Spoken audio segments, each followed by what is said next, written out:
Well, welcome. I'm Herb and I'm an alcoholic. Welcome to our Big Book 12-step workshop on the telephone. And as you heard, it is being recorded. God, please set aside everything that I think I know about myself, my brokenness, my spiritual path, and you for an open mind and a new experience of myself, my brokenness, my spiritual path, and especially you.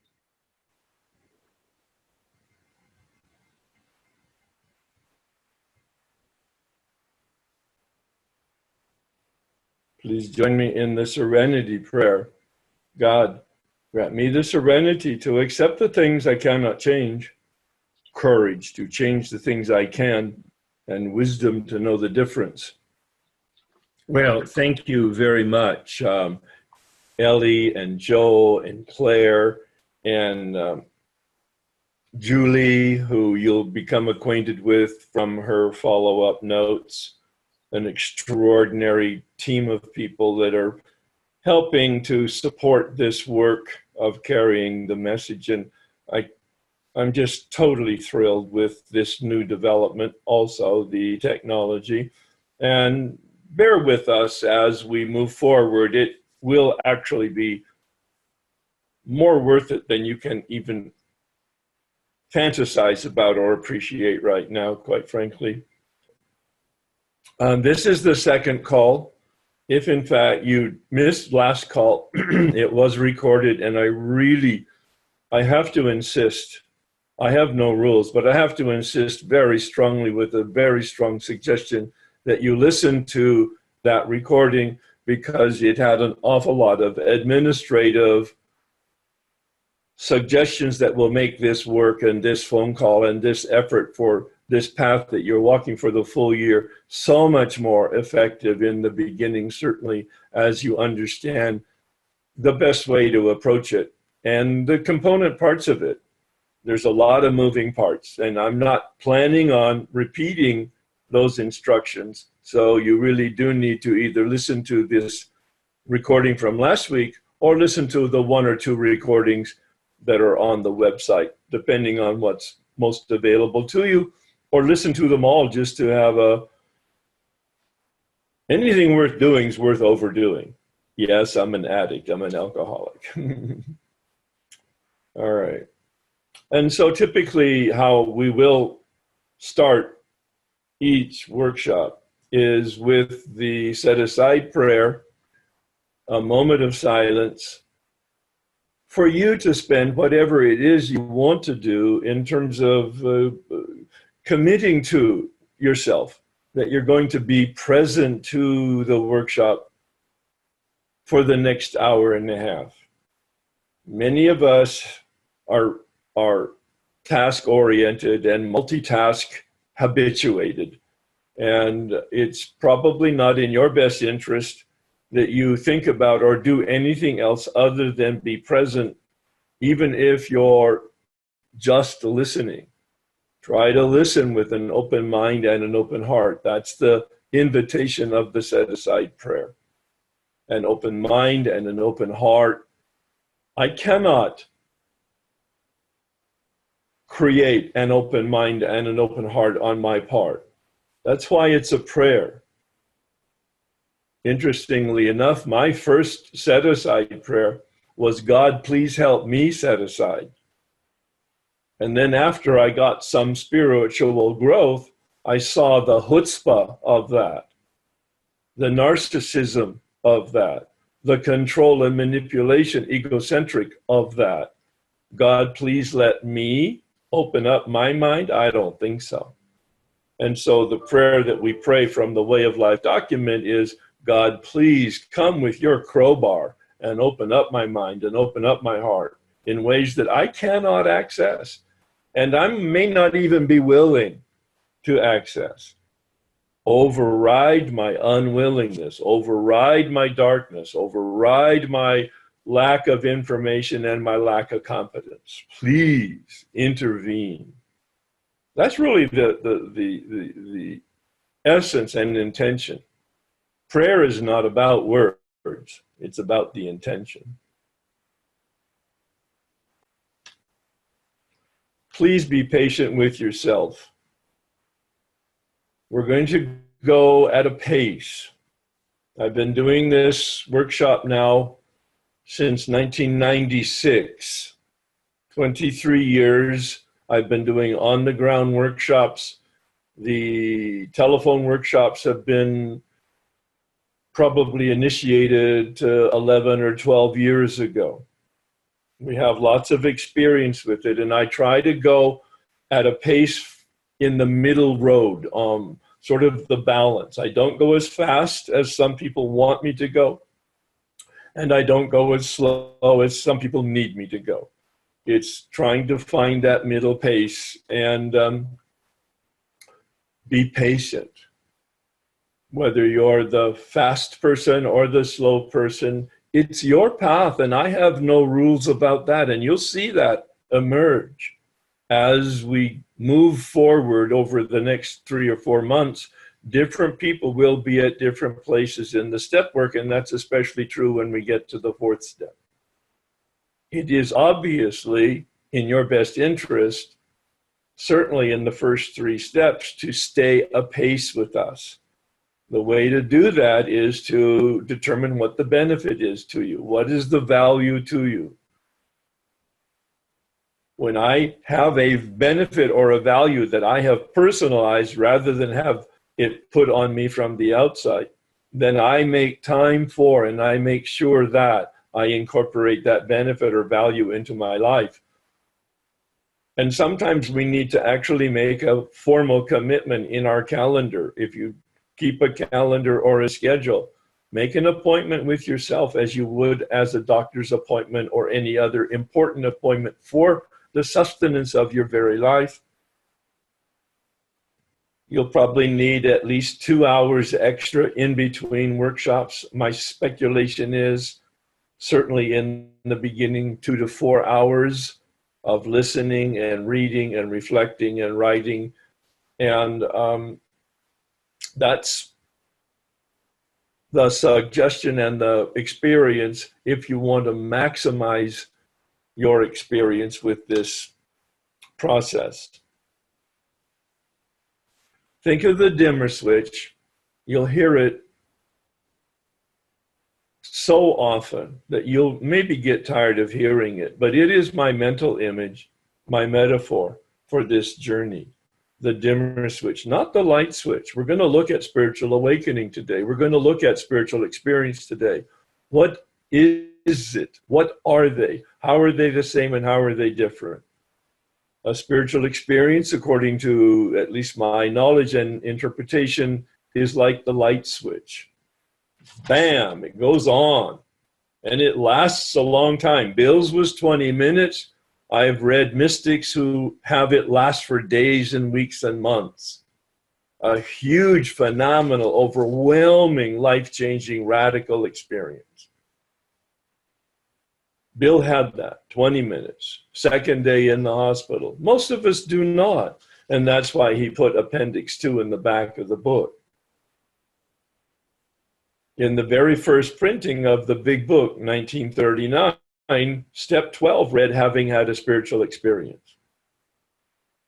The book came out. Everybody thought they had to have Bill's mountaintop mystical experience. And then they found out by reading William James' Varieties of Religious Experience that, oh no, they didn't have to have that. That in fact, that wasn't the intent. In fact, it's quite unique and exceptional that that would happen. Normal transformation takes place over a long period of time. Most people have what's called a spiritual awakening. That's the terms that Bill uses for William James's educational variety, educational experience, meaning slow, monotonously, imperceptibly slow. Glacially slow in my case. A change in the way we think and feel and behave. That's my summary of Appendix 2. I asked you to read and highlight that. looking for the confirmation of what is a spiritual awakening, what is a spiritual experience, how are they the same and how are they different. They're the same in that they produce a change in the way we think and feel and behave. And here's the key: it's done to us, not by us. And recently in a workshop, a new phrase came to me as I was speaking to the group about this very subject: a change in the way we think and feel and behave, and it's done to us. And the phrase was, but not without us. What an important phrase, and that's why I like the term co-create. Grace and willingness. The grace of God as I don't understand it, and willingness on my part to take the actions that are being given to me as suggestions. Grace and willingness, that touch point of the Sistine Chapel where the picture shows the arm of God reaching down from heaven and the arm of a human person reaching up from earth. And it's about creation.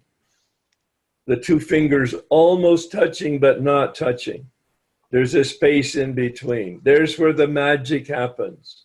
Nobody can explain it. God's grace and my willingness. I love the word alchemy. It's a word that was used in the Middle Ages to describe these snake oil salesmen who were going around selling potions that would turn iron ore into gold.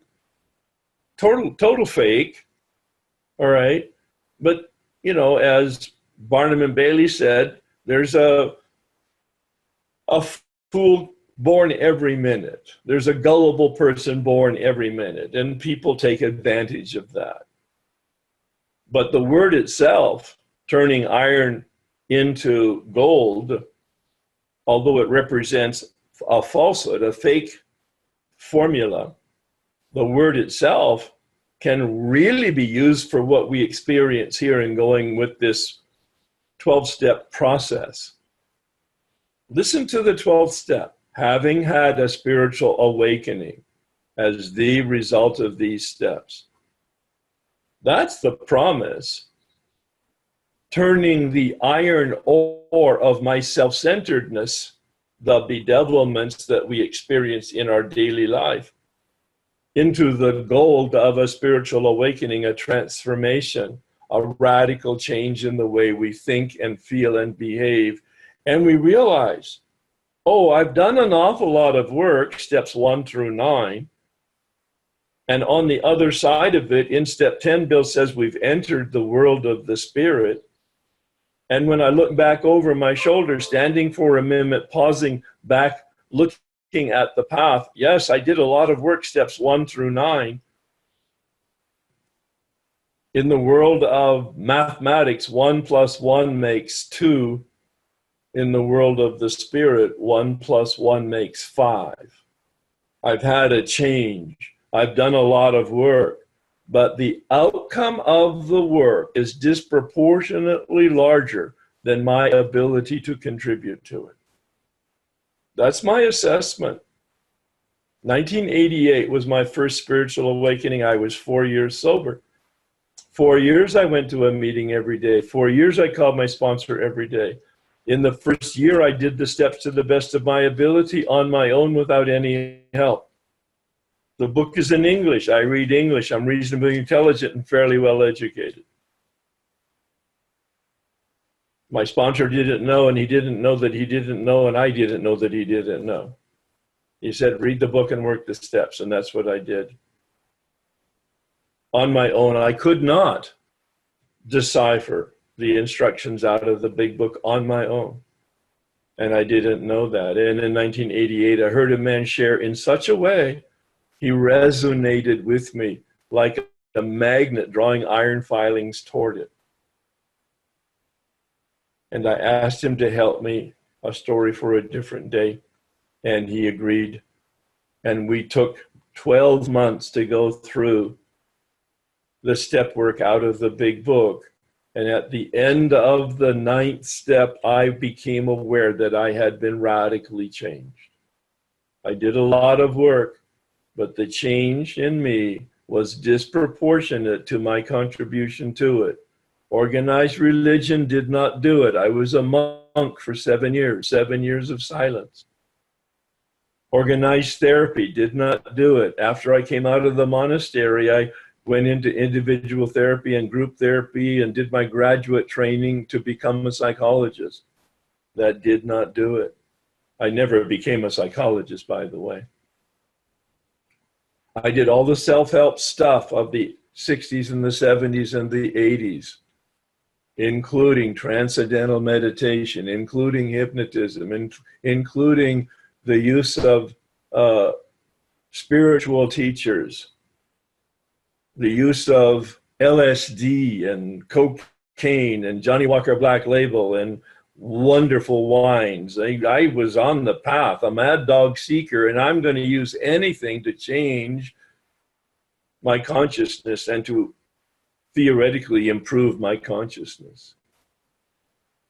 And then I discovered I'm an alcoholic, and I come into AA, and I do the best I can with the information and suggestions I got. I'm very willing to take the actions. And for 4 years, I didn't know. And then I began to get some information from this mechanic with the big book. He never became my sponsor. I called him my step guide, and he never became my friend. We have a friendly relationship. I speak to him once a year on my anniversary, February 21st. February 21st, 1984, I was given the gift of freedom from alcohol without ever going to AA, without praying for it, in fact, without even wanting it. I was willing to quit drinking alcohol to support my wife's recovery. She was in the hospital for her alcoholism. I was given the gift of freedom because I was willing to support her recovery. Later on, I discovered that I had a problem, and about 2 months later, I went to AA. So we're in for quite a ride. Buckle up with it. I'm assuming that you've downloaded and have a hard copy. I really do recommend that.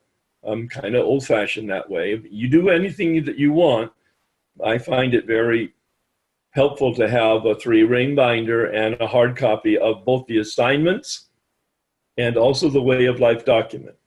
It's a lot of material to download, but you're worth it. Assignment 1 is what I gave you last week to take a look at, which mostly was to write out your own set-aside prayer and begin to pray that prayer every morning. And then anytime that you sit down to do any of the work. Also, to read Appendix 2, Spiritual Experience. We're going to take a look at that in a minute. And to take a look at the title page of the big book, Alcoholics Anonymous. I asked you all to have a fresh book. And all I mean by that is a book without any writing or highlights in it from your past work with the big book. Because I want you to commit to a new experience with this path. And if in fact you have a book with writing or highlighting in it from past exposure, you're going to be inclined to rely on your prior information and your prior experience. Spend the extra $10 or $11, get a new book, get a fresh book that doesn't have any markings in it so that you can begin to have a new experience. Einstein said the consciousness that created the problem cannot be the consciousness that solves the problem. Bill Wilson knew that. That's how he crafted step 12, having had a spiritual awakening. We need a new consciousness. The old consciousness has either created the addiction, or if in fact you have abstinence and you're free from the addiction, the old consciousness creates the unmanageability, the spiritual malady. They're two very different concepts, even though they're connected by a dash in the first step. We'll be unpacking that at some depth over the next 3 months. We spend 3 months on step one, a deep excavation of a foundation of brokenness, of hopelessness, of devastation, so that in fact we will be completely swallowed up in the darkness of our experience with our addiction, which gives us then the energy and the desperation to look for the light. That's the point, to find our way to the light and have an effective relationship with the light.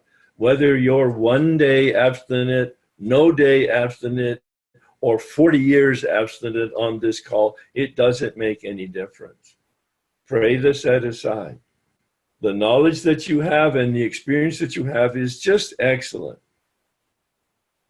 But if you hold on to it, if you clutch it, if you cling to it, it will be the impediment to having any new knowledge or any new experience. Carl Jung told Roland Hazard, the very first person who at least we have records of, that was told to find a spiritual experience to deal with his alcoholism. He said, go find a spiritual experience. And Roland Hazard said, after he was sober a year with Carl Jung, he got drunk. And Carl said, yeah, psychiatrists have never been successful with an alcoholic. You need to find a spiritual experience.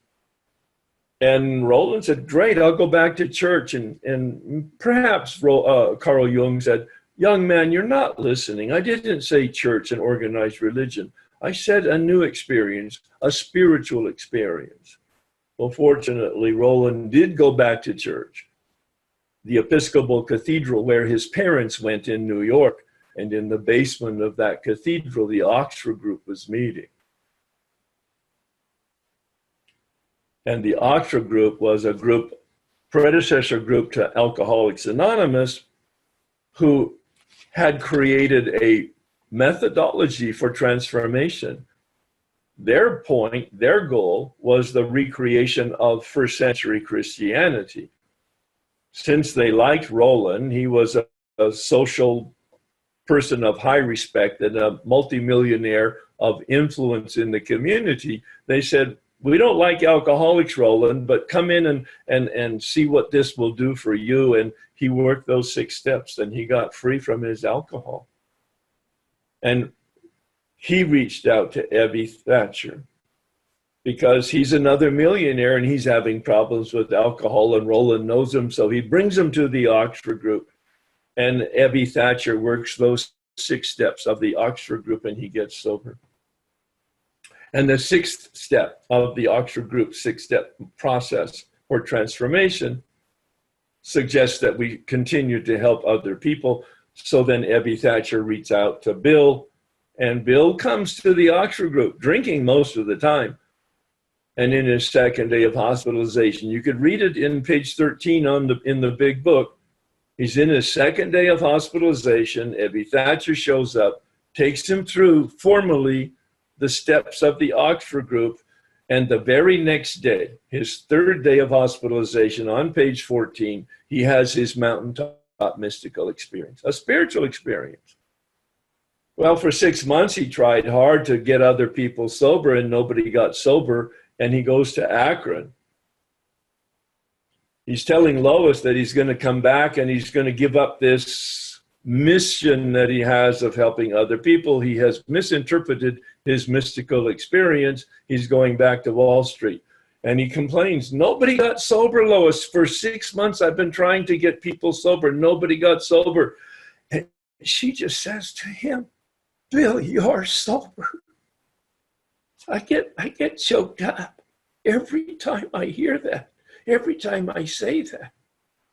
That Al-Anon gave Bill his awareness that it wasn't about getting other people sober. It was about his staying sober by just trying to help other people.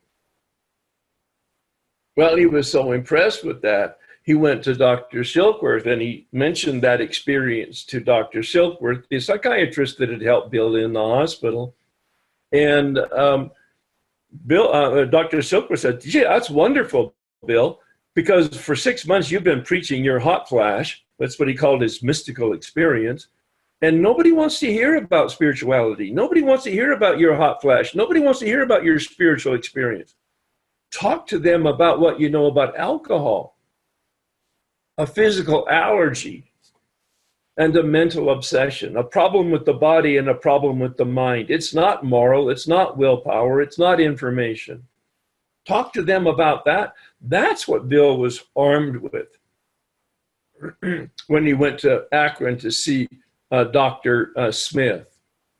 Dr. Smith, who was a physician and a surgeon, a Christian of some repute in the community.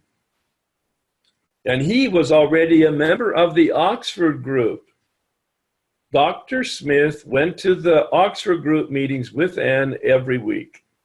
And they prayed every week. And they meditated every week in these meetings. And they discussed the Oxford group principles and the step process and the Bible and the meditation and the prayer. They discussed it all. Well, Bob never discussed his alcohol problem. And at that point, everybody knew that Bob had a problem except Bob. And Henrietta Seiberling, who hosted the meeting, said, "Bob, let's everybody reveal something that they've never revealed to anybody before." And the group agreed. And when it came to Bob's turn, he talked about his alcohol problem as if it was a secret. Now, everybody in the room knew it, but he didn't know that everybody in the room knew it. And Henrietta said, "Would you like us to pray for you?" And he said yes. This is 2 weeks before Bill gets to Akron.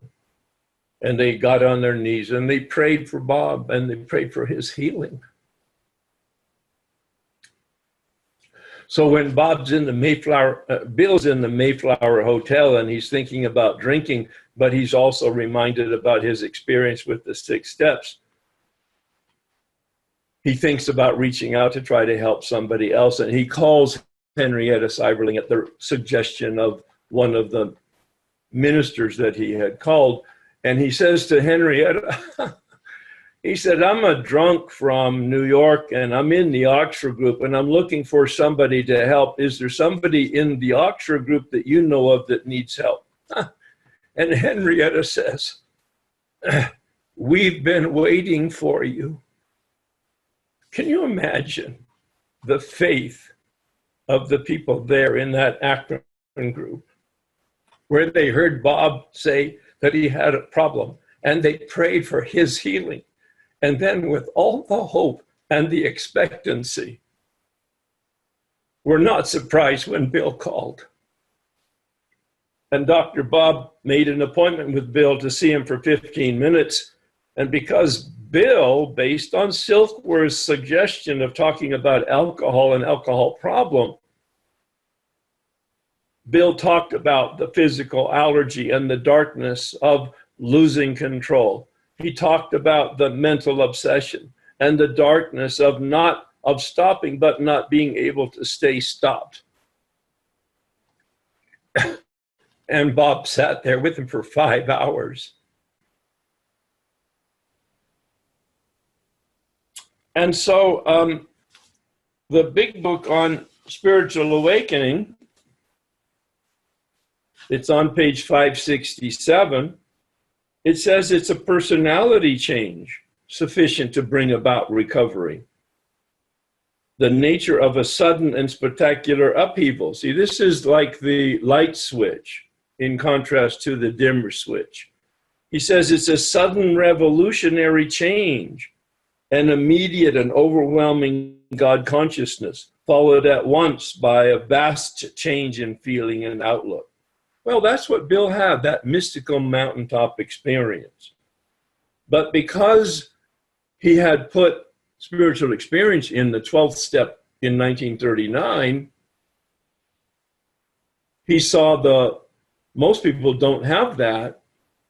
He changed the 12th step. It's the only change in the big book of any substance since its original printing in April of 1939.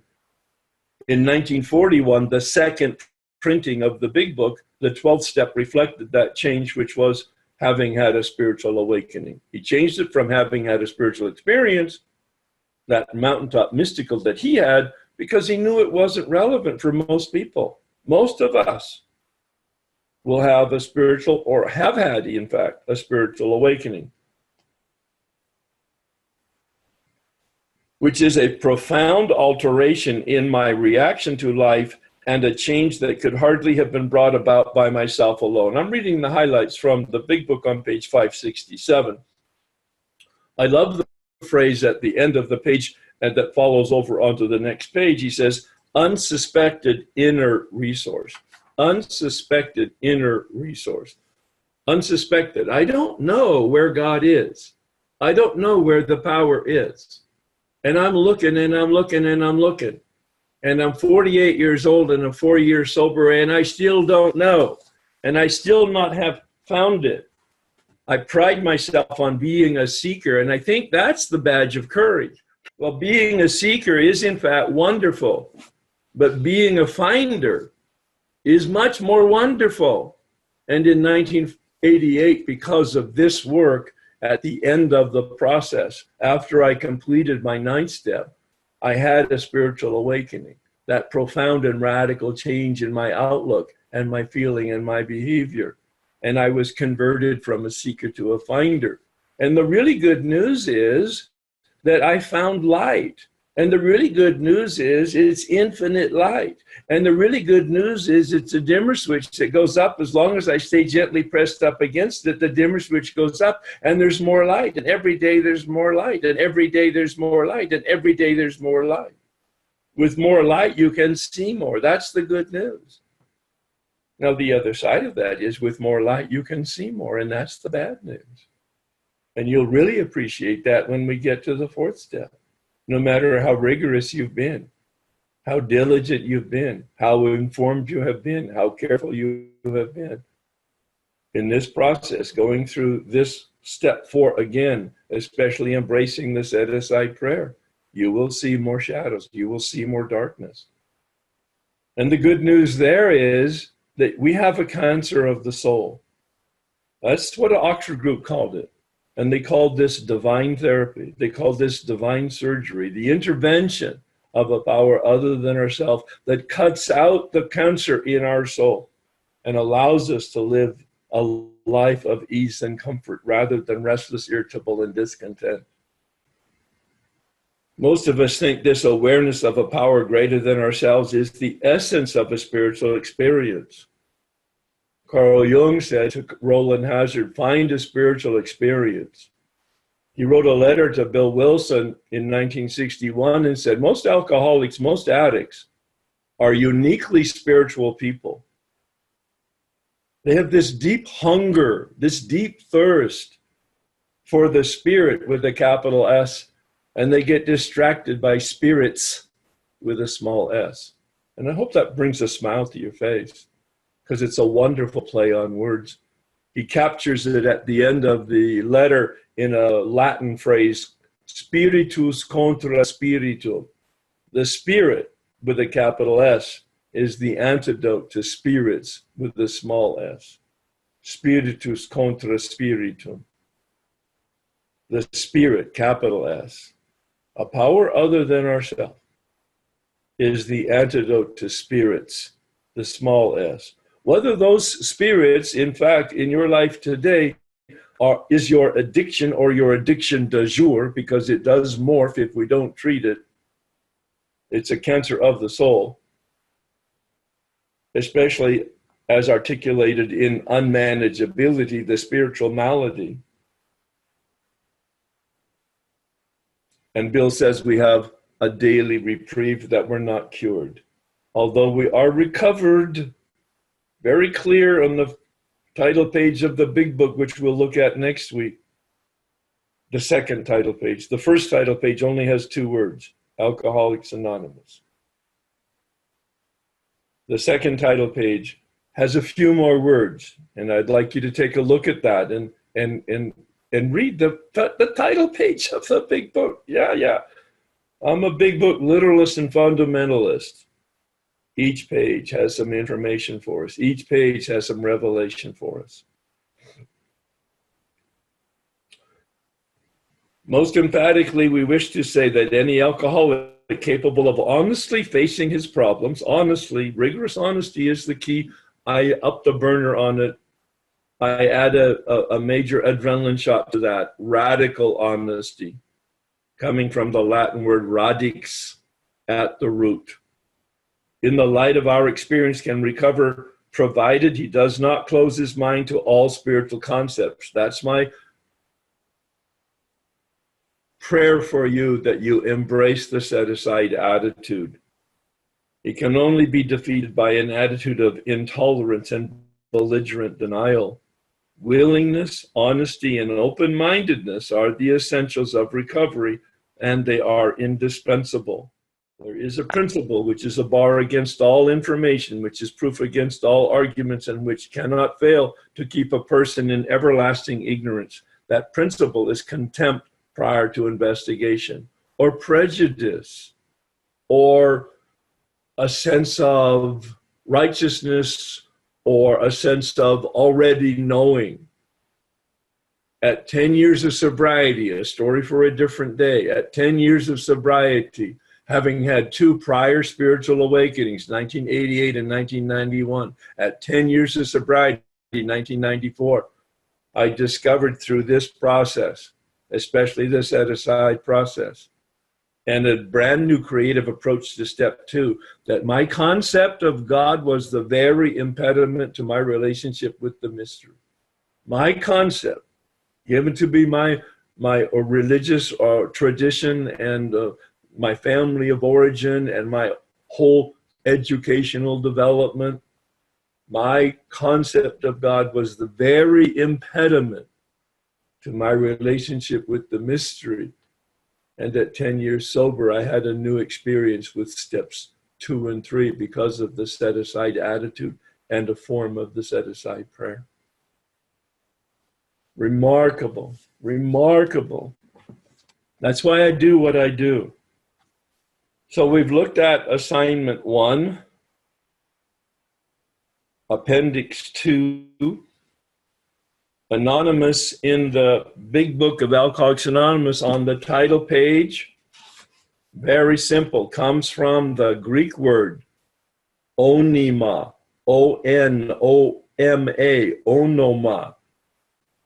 We'll pursue that next week, but it's that sense of perspective, that sense of humility, that sense of I don't know that I don't know, and I'm convinced of it from my experience. The assignment is to look at assignment 2 now.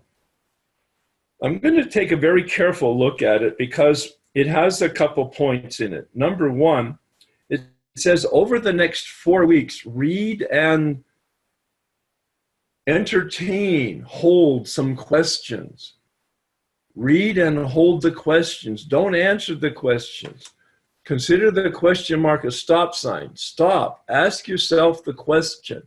Hold the question in the milieu of prayer. The energy of an asked but unanswered question in the milieu of prayer will bring you to a new experience, will take you to a place that you don't even know exists. These are the words that were given to me that I give to you. Trust them. Embrace them. Don't resist them.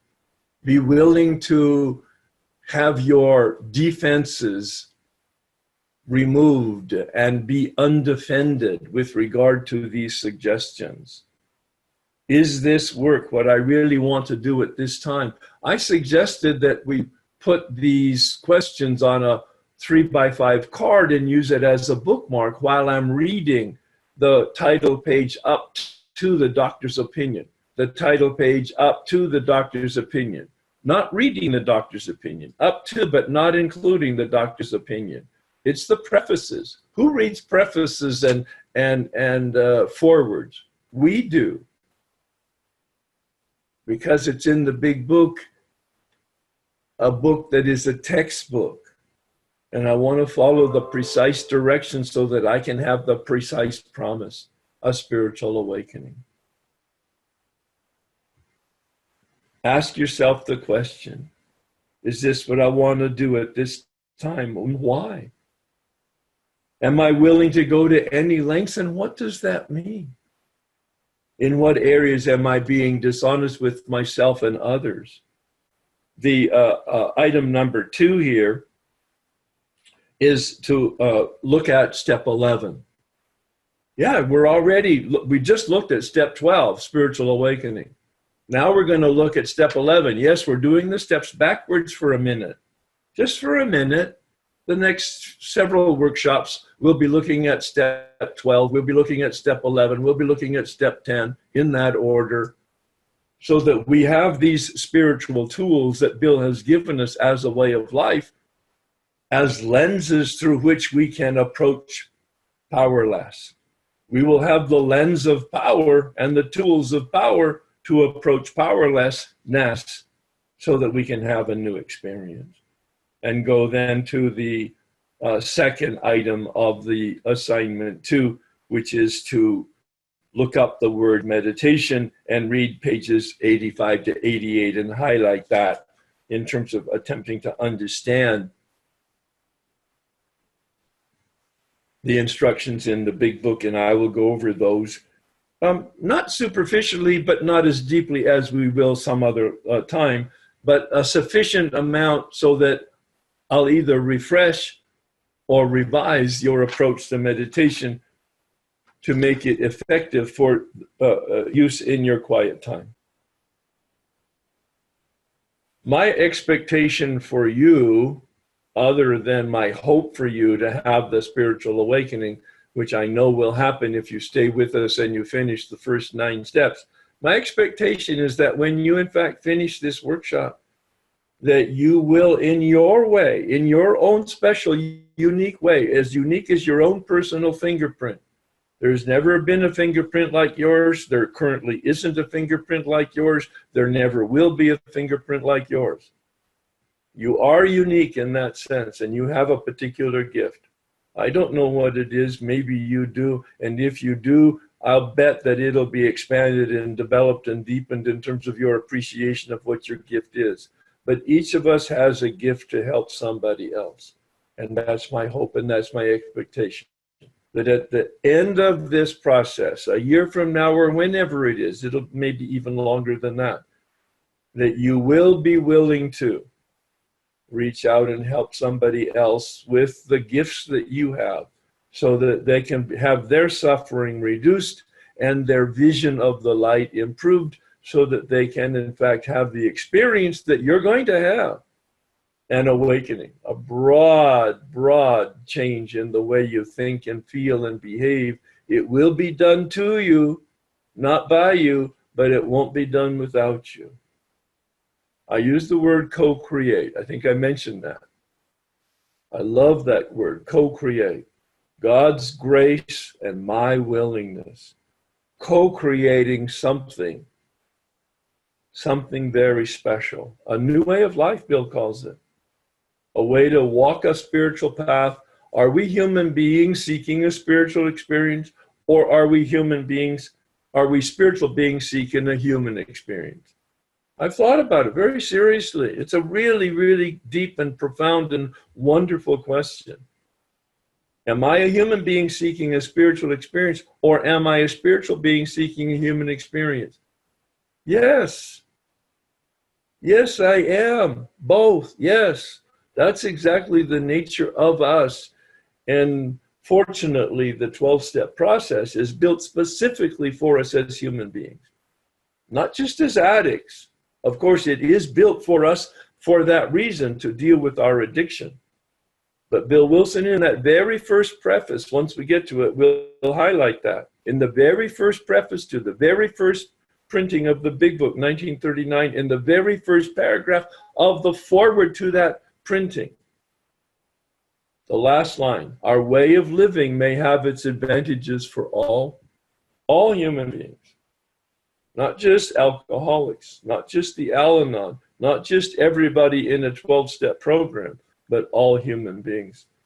And that's my ministry. It includes you. It includes everybody. And I hope that you will embrace it that way for yourself and then be available as a lantern in the world that you live in that sheds light on the path that you walk, allowing other people to walk that path and have their own experience. I'm not here to give you my experience. I am here to be a lantern, shedding the light of my experience on the path that you walk so that you can have your own experience and become a lantern for other people. I'm not the light. At one point in my development, before I came in the program, I thought I was the light, a Renaissance man. And as a result of enough light, I found out that I'm a Neanderthal, not a Renaissance man. And that's my mental image. We become a lantern, shining the light on the path so other people can walk that path. And that's my hope. That's my expectation. That's my invitation to you as a commitment that you will pass it on. My God, what a great time. Well, of course, I did most of the speaking, so that's a great time for me. Next time, my goal is for me to do about 30 minutes. That's about all I will do at the beginning of the call. And then we'll spend an hour having dialogue with you like we did here. We had a little sample of it, and we'll have lots more as we go forward. It's the richest part of the workshop where you can raise questions that will help other people put words to questions that they have, but they don't have words for it. And then we'll have a discussion about that. Thanks, everybody. Please join me in the serenity prayer. God, grant me the serenity to accept the things I cannot change, courage to change the things I can, and wisdom to know the difference. Thank you.